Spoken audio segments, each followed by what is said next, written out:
أما بعد فأعوذ بالله من الشيطان الرجيم بسم الله الرحمن الرحيم ادعوا ربكم تضرعا وخفيا إنه لا يحب المعتدين صدق الله العظيم. فقال الله تبارك وتعالى في كلامه إن الله وملائكته يصلون على النبي يا أيها الذين آمنوا صلوا عليه وسلموا تسليما. اللهم صل على سيدنا محمد وعلى آل سيدنا محمد وبارك وسلم. عزیزان گرامی، آج جو موضوع رکھا گیا ہے انتہائی حساس اور بہت ہی فکر انگیز ہے کہ ہماری دعائیں کیوں نہیں قبول ہوتی.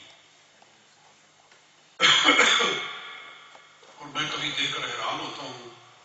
کئی دفعہ میں مولانا صابر صاحب سے اس پر ڈسکس بھی کرتا ہوں کہ دیکھیے ہم حرم شریف میں جاتے ہیں حج کرنے کے لیے، وہاں 20 لاکھ 25 لاکھ 30 لاکھ مسلمان مل کر دعا کر رہے ہوتے ہیں جی، اور کعبہ شریف سامنے،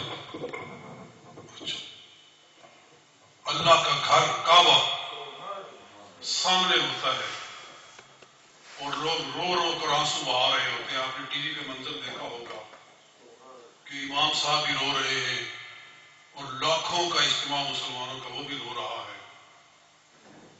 اور پھر اس سے زیادہ برکت والا قبولیت والا مقام کیا ہو سکتا ہے کہ جہاں اللہ تعالیٰ کی رحمتیں پہ ہم مسلسل نازل ہو رہی ہے. خدا کے گھر پر سرکار فرماتے ہیں نا کہ ہر روز اللہ تعالیٰ کی 120 رحمتیں کعبہ شریف کے اوپر نازل ہوتی ہیں،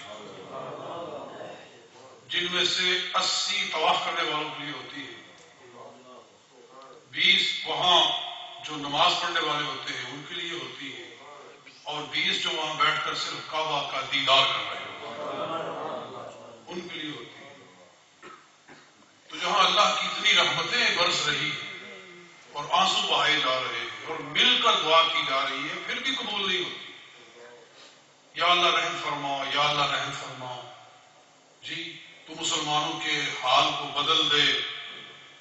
آج ساری دنیا میں مسلمانوں کا خون بہایا جا رہا ہے. کشمیر کا نام لے کر دعا کرتے ہیں امام صاحب، فلسطین کا نام لے کر دعا سنتے ہیں کہ نہیں سنتے آپ؟ جو مسلمانوں کی پرابلمز ہیں ایک ایک کا نام لے کر رو رو کر فریادیں کرتے ہیں، دعائیں کرتے ہیں، مگر ہر بار ہر سال مسلمانوں کے لیے نئے سے نئے مسائل لے کر آتا ہے، نئی سے نئی مصیبت لے کر آتا ہے، بڑی سے بڑی پریشانی لے کر آتا ہے.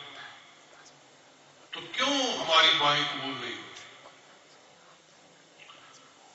تو عزیزو، یہ مسئلہ کوئی ایسا نہیں ہے کہ جس کا ہمیں پتہ نہیں ہے، یہ کوئی ایسا اثر بستہ راز نہیں ہے کہ جس کا جواب دینے کے لیے ہم بڑی تحقیق میں پڑے اور لمبے چوڑے دلائل لے کر آئیں اور بہت زیادہ ہم اس پر بحث کریں تو پھر ہمیں اس کا نتیجہ حاصل ہو.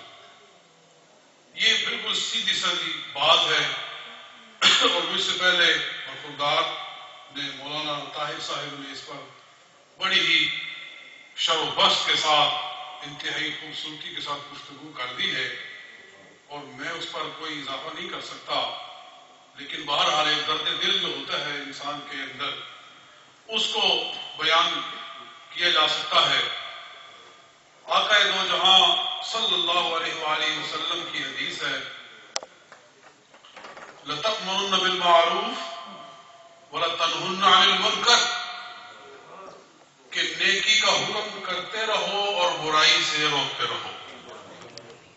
نیکی کرو اور لوگوں کو نیکی کے لیے کہو، اور برائی سے بچو اور لوگوں کو برائی سے بچاؤ.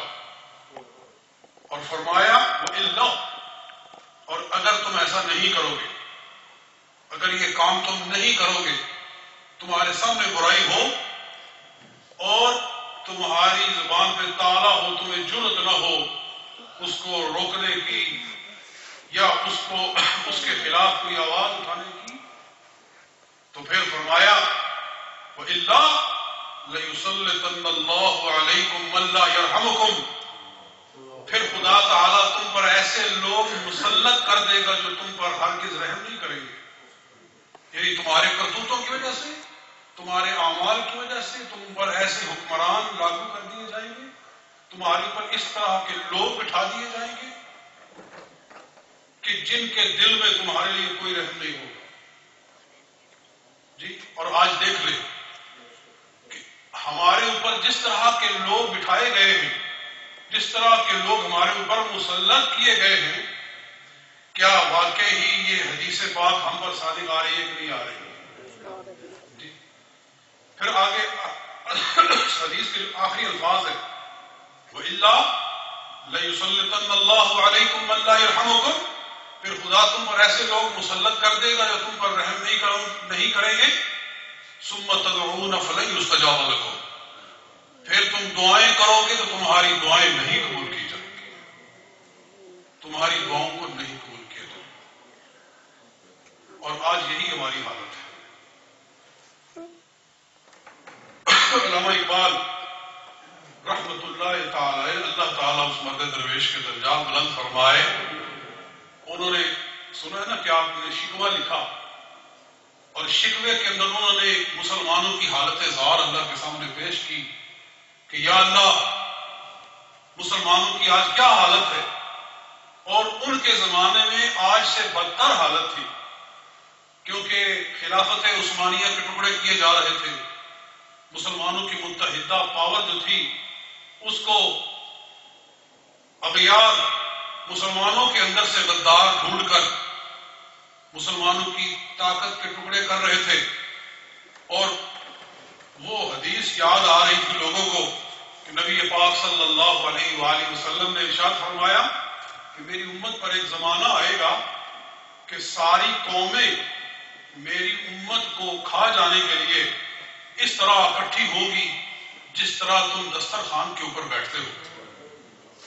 دسترخوان کے اوپر کھانے لگائے جاتے ہیں تو کہا جاتا ہے کہ جناب یہ جو چاول ہے نا یہ مجھے دے دے، یہ میٹھے چاول میں کھا لیتا ہوں، جی یہ ذرا مجھے پکڑانا. یہ جو دوسرا کہتا ہے کہ یہ نمکین چاول ذرا مجھے پکڑانا. جی تیسرا بولتا ہے کہ یہ جو حلوے والی ڈش ہے یہ ادھر میری طرف.